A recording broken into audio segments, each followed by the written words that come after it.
దూరముగా ఉన్నాను కానీ నా ప్రజలు ఎవరు కూడా మెలకు కలిగి ప్రార్థన చేయడం లేదంటున్నాడు.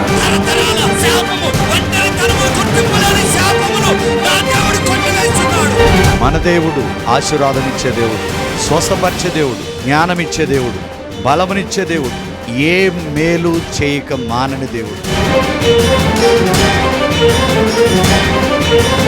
ఆయన ఎట్టివాడై ఉన్నారో మనము కూడా అట్టివారమే.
సో అభిషేకం నీ మీదకి వచ్చింది, అప్పుడు ఏం జరిగింది? ఓకే, ఇక్కడ నొప్పి ఉండేది, తగ్గిపోయింది. ఏమైంది అప్పుడు? తగ్గిపోయేటప్పుడు కరెంట్ శాఖలోకి వచ్చింది. అభిషేకం కరెంట్ శాఖలోకి వచ్చింది. నిజంగా తగ్గిపోయింది. అలా బాగా మార్చిపోతుంది. ఎన్నిసార్లు తగ్గలేదు. ఇప్పుడు ప్రార్థిస్తుంటే దేవుడు మొత్తం ఇట్లా అగ్నిలాగా వచ్చి ముట్టి స్వస్థపరిచాడు. అగ్నిలాగా వచ్చి ముట్టి స్వస్థపరిచాడు. స్వస్థతలు ఉన్నాయి, అసలు ఉన్నాయా? నాకు కరెంట్ షాక్లే కాచి నడుము తాకి కరెంట్ షాక్లాగా వచ్చి నేను నడుము నొప్పి తగ్గింది. హల్లెలూయా. మరి ఈరోజు ప్రభు మనకిచ్చిన వాక్యం ఏంటంటే, go and trust who can do all things. మనము వెళ్ళండి, ఆయన సమస్తమును చెయ్యగలడు. ఆయన కాదండి, మనము.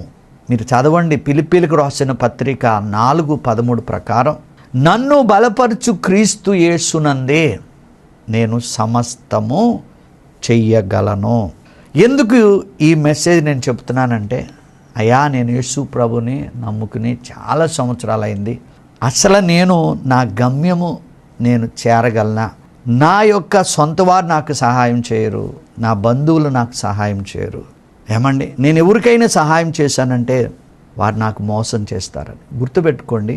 నీ కుటుంబాన్ని నువ్వు జాగ్రత్తగా అర్థం చేసుకుంటే, నీకు ఖచ్చితంగా దేవుని యందు భయభక్తులు కలిగి ఉంటే 3 విషయాలు మీ లైఫ్లో జరుగుతాయి: ఐశ్వర్యము, ఘనత, మంచి గొప్ప జీవితం. యెహోవా యందు భయభక్తులు కలిగి ఉండట ఐశ్వర్యము, ఘనత, జీవమునకు మూలం అంటున్నాడు. ఎందుకంటే మన గమ్యము మనము చేరటానికి ఆయా సందర్భాల్లో ఖచ్చితంగా దేవుడు ఒక్కొక్క పరిస్థితిలో ఒక్కొక్కరిని మనకి సహాయముగా ఉంటాడు. మొట్టమొదటి ఏంటంటే, మనం అన్నీ చేయాలంటే మన డెస్టినీ హెల్పర్స్ మనకి కావాలి.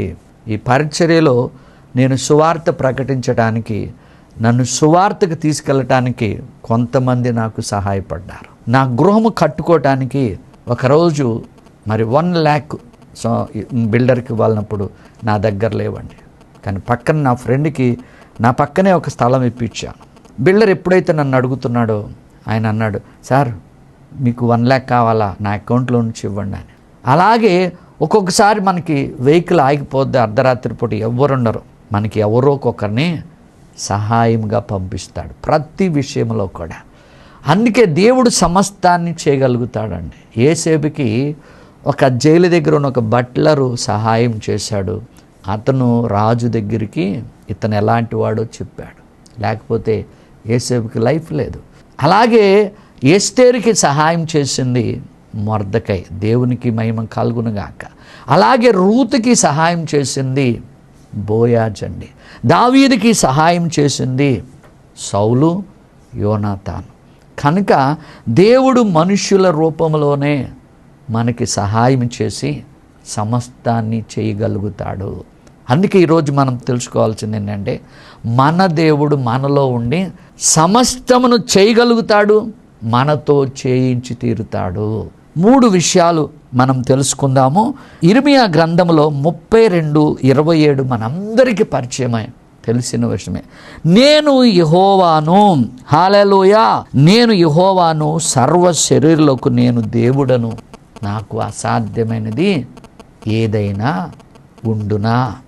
నేను ఎవరైతే హాస్పిటల్లో ఇప్పుడు ఉన్నారో, అది కిడ్నీ పాడైపోయినా, గుండె పాడైపోయినా, లేకపోతే డాక్టర్లు చెప్పారు నా వల్ల కాదన్నప్పుడు ఈ వాక్యాన్ని ధ్యానించండి. రోమా 8:11 ప్రకారం యేసుని లేపిన వాని ఆత్మ మీలో ఉంటే చావుకు లోనైన ప్రతి ఒక్క శరీరమును తన జీవింపచేయ ఆత్మ ద్వారా బ్రతికిస్తాడు. నేను ఒకసారి చాలా కాల క్రితం యశోదకి 7:30కి వెళ్ళానండి. ఆ సహోదరుడికి అన్నీ పాడైపోయినాయి. స్మోకింగ్ ఉంది, డ్రింకింగ్ ఉంది. అలా చెయ్యేస్తేనే చనిపోతాడు అన్నట్టుంది. 7:30కి వెళ్ళి ఆయన బాడీ మీద చేయబెట్టి ఐసీలో ఆయన పొందిన దెబ్బల చేత స్వస్థత కలుగునుగా. కానీ ఈ రోమా 8:11 పలికినాక నమ్మండి, మన పని రోగులను స్వస్థపరచాలి, చనిపోయేవని లేపాలి, కుష్ఠరోగులను శుద్ధీకరించాలి, ఆయన నామమున దెయ్యమును వెళ్ళగొట్టాలి, ఆయన అనేక మందిని స్వస్థపరచు మేలు చేయొచ్చు సంచరించిన గనక మనం అదే పని చెయ్యాలి. అది ఎవరైనా, దేవుని బిడ్డలైనా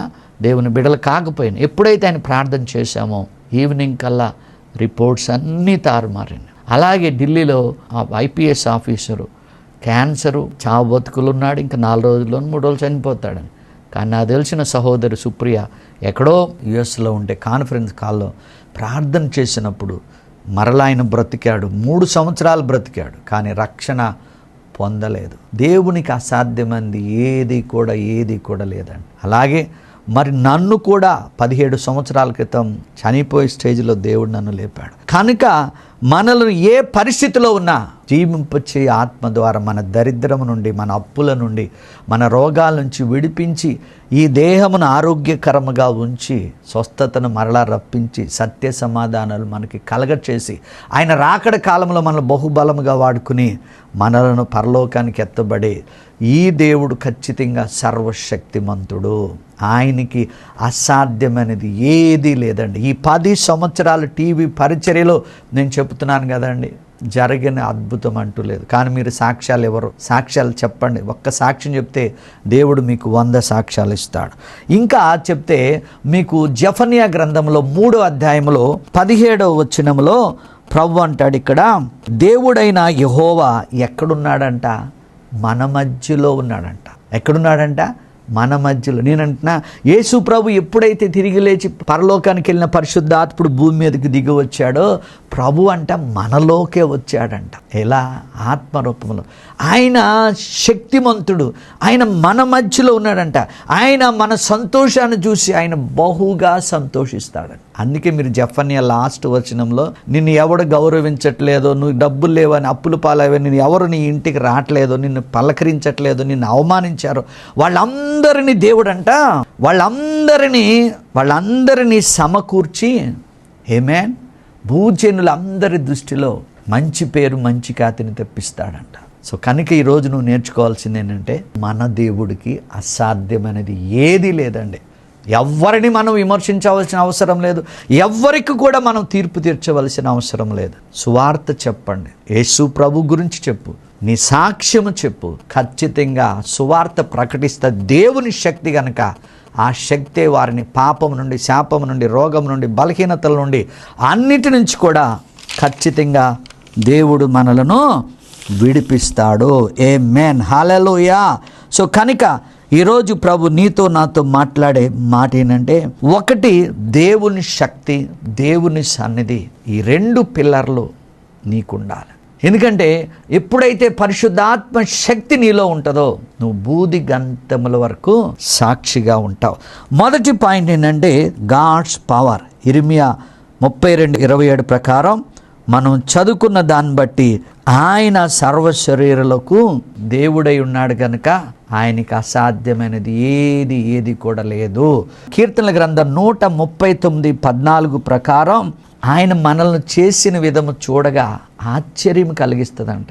ఒక్కసారి ఆలోచించండి. ఆయన పోలిక, ఆయన స్వరూపం, ఆయన స్వభావం ఇచ్చినాక మనం ఏలాలి, లోబర్చుకోవాలి.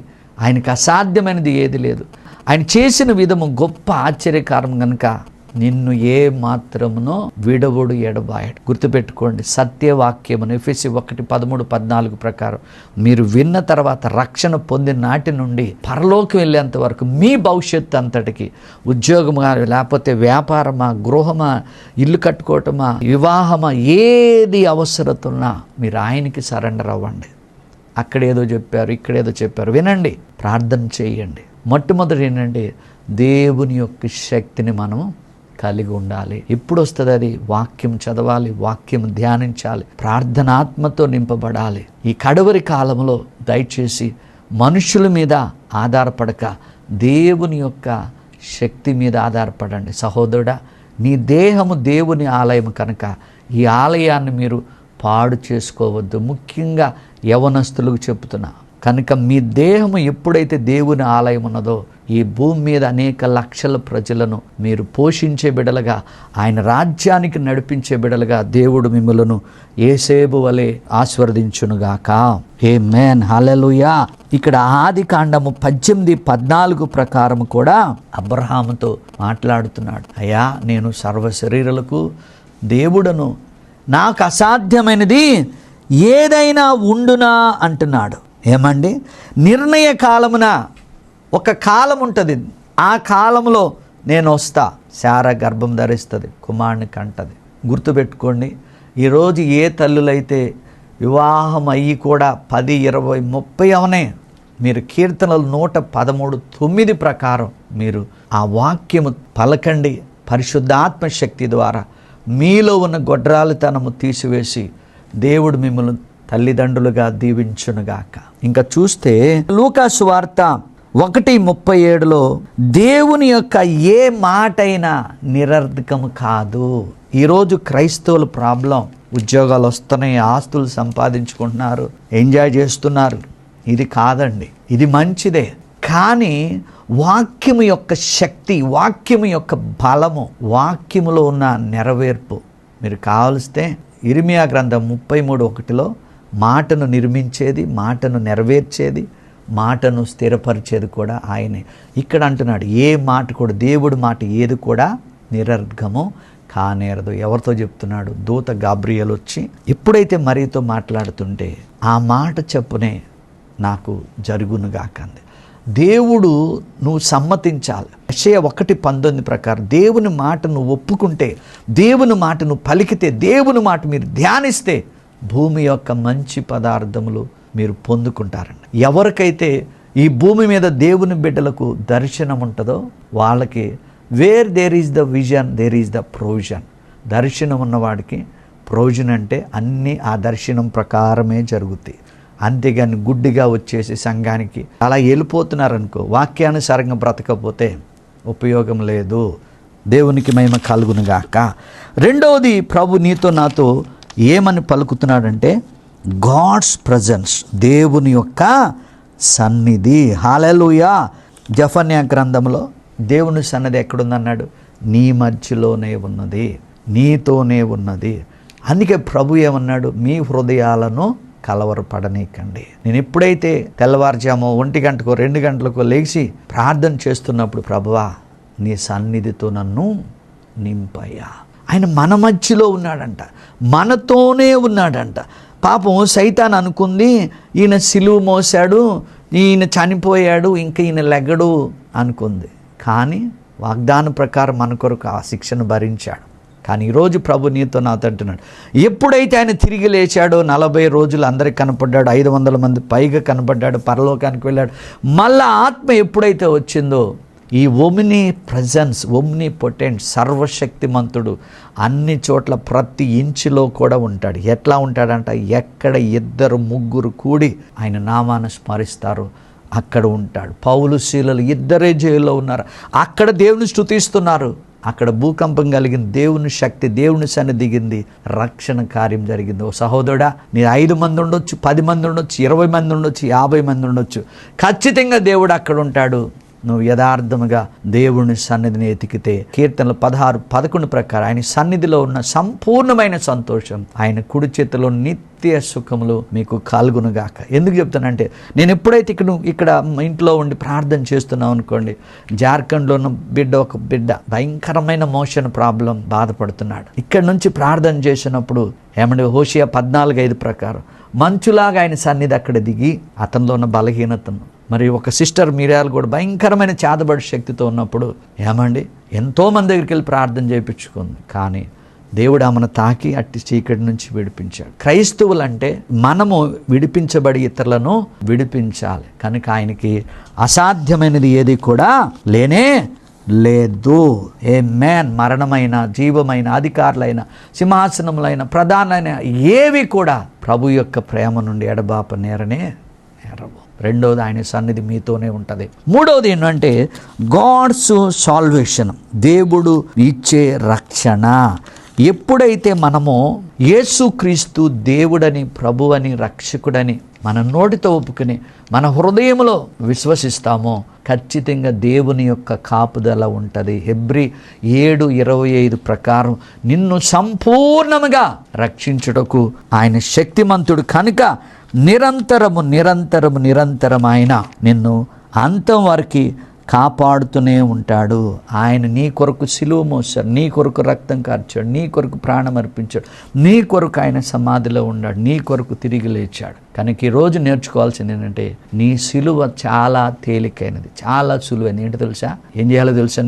నేను రక్షణ పొందిన తర్వాత మత్తయి సువార్త 28:20 ప్రకారం నేను సదాకాలము మీతోనే ఉంటాను, యుగాంతం వరకు మీలో ఉంటా, పరలోకంలోను భూమి మీదను సర్వాధికారము నాకున్నది. కనుక వెళ్ళండి అయ్యా, బిషప్లు వెళ్ళండి, పాస్టర్లు వెళ్ళండి, కాపర్లు వెళ్ళండి, ప్రతి ఒక్క విశ్వాసి వెళ్ళి ఉన్నది ఉన్నట్టుగా నా గురించి చెప్పండి, సువార్త చెప్పండి. ఖచ్చితంగా వాడు మారే సంగతి నేను చూసుకుంటా, వాడిని బాగు చేసే సంగతి నేను చూసుకుంటా. దేవుడిచ్చే సాల్వేషన్, దేవుడిచ్చే రక్షణను మనము ఎన్నడూ కూడా నిర్లక్ష్యము చెయ్యకూడదు. మరి మన బాధ్యత ఏంటి? What is our responsibility? Tension పడాలా, వేదన పడాలా, భయంతో పరిగెత్తాలా? ఎందుకు ఈ టీవీ పరిచయం నేను నడిపిస్తున్నానంటే, చాలామంది సంఘాలకు వెళ్ళలేని అనేక బిడ్డలు ఉన్నారండి. మరి చీకటి శక్తులతో భయం, దిగులుతో అయ్యా మాకెవరు లేరంటున్నారు. కనుక ఈ మీడియా చాలా మంచిదండి, దేవునికి మహిమ కలుగును గాక. మన యొక్క రెస్పాన్సిబిలిటీ ఏంటంటే 3 పనులు చేయండి. ఒకటేంటో తెలుసా? రిపెంటెన్స్, మారు మనసు పొందండి, పాతవని నడవడికినంతా పశ్చాత్తాప పడండి, తరతరాల శాపము, పాపము అన్నిటినీ కూడా విడిచిపెట్టండి, దేవునికి ఇష్టంగా ఉండండి. ఫస్ట్ది ఖచ్చితంగా మారు మనసు పొందాలి, దేవునికి ఇష్టముగా తయారవ్వాలి, ఆయన మాట్లాడేంత వరకు ఆయన పాదాలు పట్టుకోండి. రెండవది ఏంటంటే రెస్ట్. ఎప్పుడైతే నువ్వు నిన్ను సంపూర్ణంగా క్లీన్ చేసుకున్నావు, నీకేమొస్తుంది తెలుసా? హెబ్రీ 4:8 ప్రకారం రెస్ట్. దేవుని ప్రజలకు విశ్రాంతి నిలిచి ఉన్నది, టెన్షన్ పడవద్దు. మూడవది ఏంటంటే రిజాయిస్. ఇంకా అప్పుందా ఆనందించు, ఇంకా రోగం ఉందా ఆనందించు, ఇంకా నీ బిడ్డల పెళ్ళిళ్ళు కావట్లేదా ఆనందించు, ఇల్లు అట్లాగా ఆగిపోయిందా, నీ సంఘం ఎవ్వరు రావట్లేదా, ఒకరోజు గుంపులుగా వస్తారు, ఏ సమస్య ఉన్నా పౌలు అంటున్నాడు ఆనందించుడి, మరలా చెప్పుదును ఆనందించుడి. కనుక ఆయనకి అసాధ్యమైనది ఏదీ లేదు. కనుక ఆయన మన బలపరిస్తే అన్నిటినీ చేయగలుగుతాం. కనుక ఈ మూడింటిని ఎప్పుడు మర్చిపోవద్దు. రిపెంటెన్స్, మారు మనసు పొందాలి, ప్రభువులో ఆనందించాలి, విశ్రాంతి తీసుకోవాలి, ప్రభువులో ఆనందించాలి. ఇట్టి కృప మీ మీద ఇప్పుడే విస్తరించునుగాక.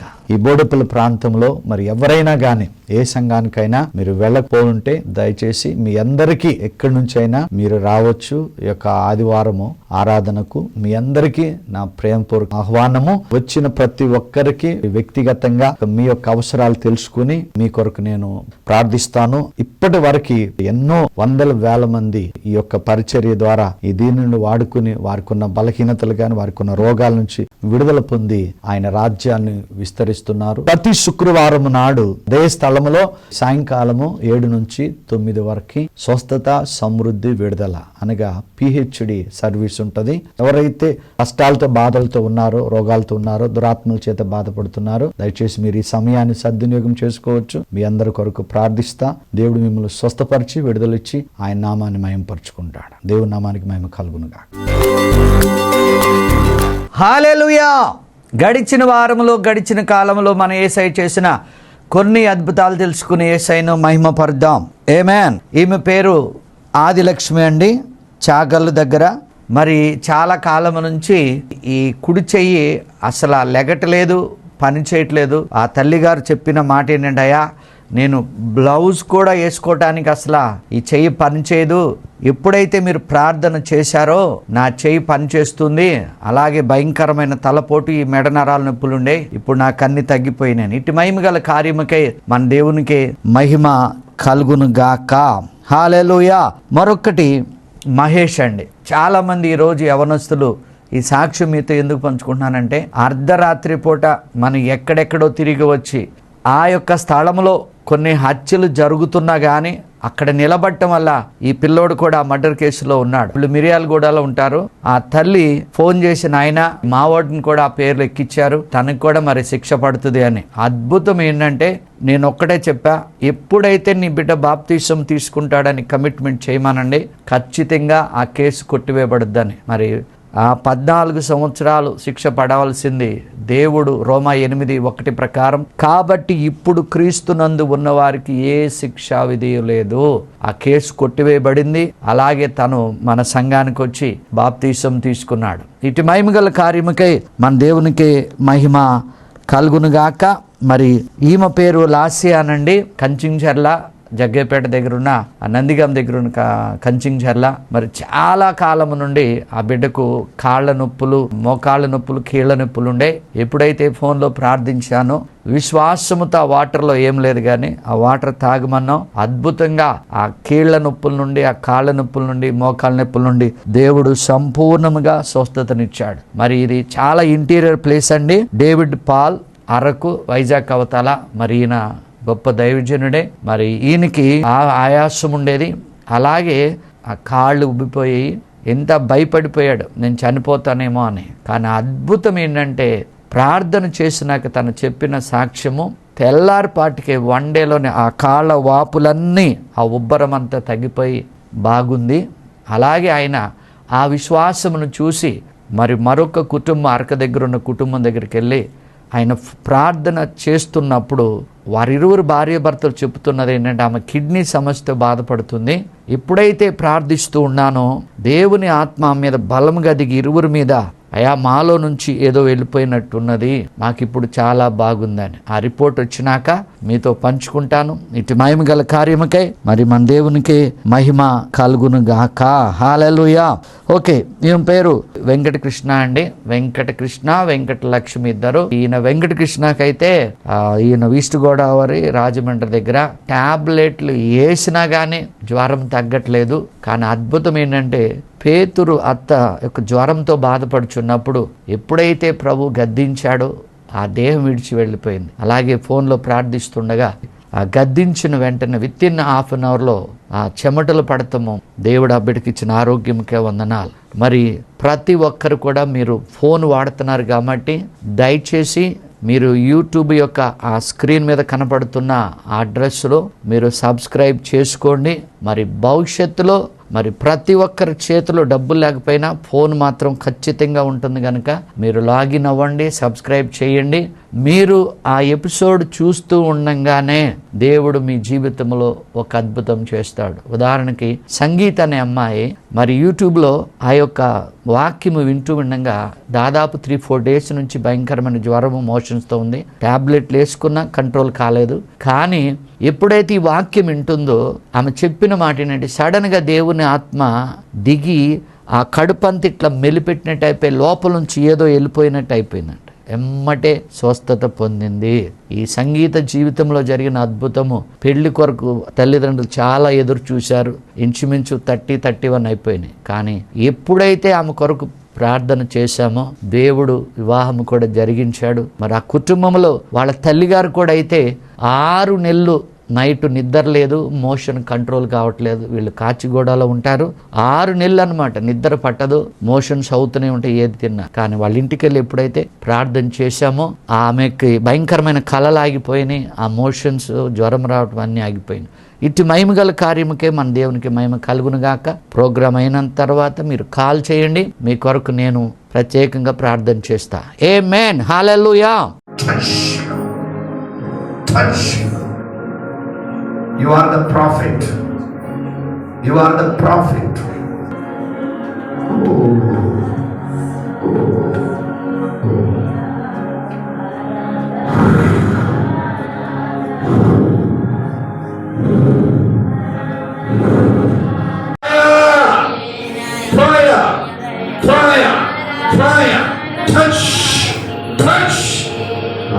విస్తారమైన పంట నువ్వు కోస్తావు.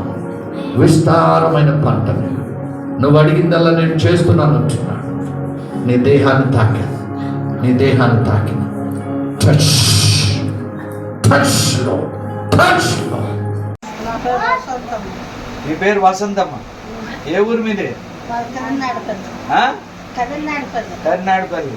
ప్రార్థన చేసి నాకేం జరిగింది? ఏం స్వస్థత జరిగింది? తల బరువు పోయింది, మోకాళ్ళ నొప్పులు బాగున్నాయి. ఎప్పుడు నుంచి నొప్పులన్నీ కూడా పోయినాయి. చెప్పండి, యేసయ్యా నీవు పొందిన గాయముల చేత, తలభారము నుండి, మోకాళ్ళ నొప్పుల నుండి స్వస్థపరిచినందుకు వందనాలు. నా 2 కిడ్నీలు కూడా బాగు చేశావని నమ్మి స్తుతిస్తున్నా. యేసయ్యకే మహిమ కలుగును గాక. నిజంగా తలభారం పోయిందా? మోకాళ్ళ నొప్పులు పోయినాయా? చెక్ చేసుకో, మళ్ళీ ఇక్కడే ఉన్నా. ప్రార్థన చేసుకుందాం. మహాపరిశుద్ధుడా, ప్రేమగల రాజా, ఎవరైతే మారు మనసు పొందుతారో, రిపెండెన్స్ అవుతారో, ఎవరైతే నీలో రెస్ట్ తీసుకుంటారో, ఎవరైతే నీ యందు ఆనందిస్తారో, వారు ఖచ్చితంగా వారికి నాయన అసాధ్యమైనది ఏది కూడా లేదు ప్రభువా. ఇదిగో ఈ మాటలు విన్న ప్రతి బిడ్డ నాయన, ప్రతి పరిస్థితులు అబ్రహాముకి, యాకోబుకి నాయన దావీదుకి ప్రభువా, అయా మోషేకు నాయన, న్యాయాధిపతులకి, రాజులకు, అలాగే అపోస్తలుకు, నిన్ను నమ్మిన బిడ్డలకి ఇప్పటి వరకు వారితో ఉండి వారి ద్వారా శూర కార్యాలు జరిగించావు ప్రభువా. నా తండ్రి, నీకు అసాధ్యమైనది ఏది లేదు ప్రభువా. ఇప్పుడే నీ బిడ్డలను మీరు తల నుండి అరికాలి వరకు నాయన, ఏ అవయవమైతే నాయన కిడ్నీ, లివర్, గుండె, నరాలు, ఎముకలు కుళ్ళిపోయినవో అవన్నీ ప్రభువా ఇప్పుడే నీ పరిశుద్ధాత్మ శక్తి ద్వారా నూతన పరచబడునుగాక. సంపూర్ణమైన ఆరోగ్యమునైన అకాల మరణం యేసు నామములో కొట్టివేయబడునుగాక. పక్షవాయుతున్న వారిని తిరిగి లేపండి ప్రభువా. ఇప్పుడే ఈ రోజే ఒక అద్భుతం చూస్తున్నా. ఆ గుండె బాగుపడునుగాక, ఆ లివర్ బాగుపడునుగాక, ఆ డయాలసిస్ లో మరణావస్థలో ఉన్న ఆ 2 కిడ్నీస్ యేసు నామములో పని చేయునుగాక తండ్రి. పాపము, దోషము, అతిక్రమం, వ్యసనములు అన్నీ కూడా ఆ సిలువలో తుడిచివేసావు గనక తల నుండి అరికాల వరకు ప్రతి బిడ్డకు, సర్వ శరీరమునకు ఆరోగ్యమే కలుగునుగాక. అప్పులుతున్న బిడ్డలను ప్రభువా, అప్పు చేయుగా అనేక జనములకు అప్పిచ్చేదవన్న వాగ్దానం బిడ్డలో నెరవేరునుగాక. అయా వివాహాల కొరకు ఎదురు చూస్తున్న ప్రతి బిడ్డ, తల్లి లేక, తండ్రి లేక, డబ్బులు లేక అయా నిరాశ పడుతున్న బిడ్డలు వివాహాలు జరిగించండి, గృహాలను కట్టండి, ఉద్యోగాలను దయచేయండి ప్రభువా. చీకటి క్రియలతో, అంధకార క్రియలతో బాధపడుచున్న ప్రతి బిడ్డ నీ రక్తము ద్వారా విడుదల పొందుకొనుగాక ప్రభువా. ప్రతి సేవకుడిని ఆశీర్వదించండి, ప్రతి ఒక్క కాపరిని, స్వార్థకుడిని ఈ కడవరి కాలంలో ఎలాగూ బోధించాలో, ఏమి బోధించాలో ప్రభువా, బోధించకూడదో మాకు నేర్పయ్యా తండ్రి. నిన్ను గురించి మాత్రమే చెబుతూ, మా సాక్ష్యాన్ని పంచుతూ అనేక ఆత్మలను నీ రాజ్య నివాసులుగా చేసే భాగ్యం మాకు అనుగ్రహించమని అయ్యా, ఈ యొక్క పరిచర్యకు సహకరిస్తున్న ప్రతి కుటుంబం నూరంతులుగా దీవించమని యేసు నామములో ప్రార్థిస్తున్నాము తండ్రి. ఆమేన్. God bless you. మీకు అసాధ్యమైనది ఏది ఉండదు. ఆమేన్. మా చిరునామా Kepha Joseph Matta, miracle home, house number 2-108/35, road number 3, Siddhi Vinayaka, Chittari Nagar, Boduppal, 5,92,000, Hyderabad, Telangana. Back side Shankaraiah function hall. మా ఫోన్ నెంబర్ 9848195752.